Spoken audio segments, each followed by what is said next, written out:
सबसे पहले किसी में मोर की और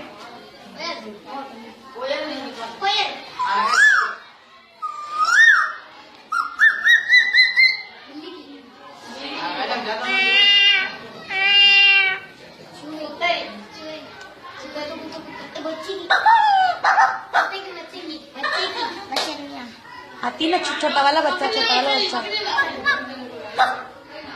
नहीं, वो जो बच्चा पैदा होता है ना छोटा सा।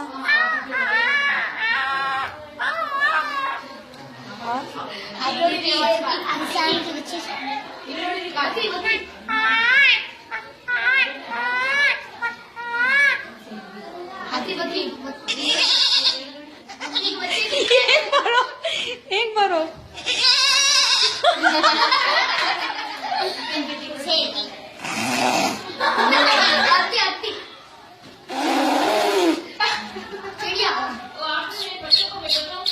जाओ बेटा जाओ।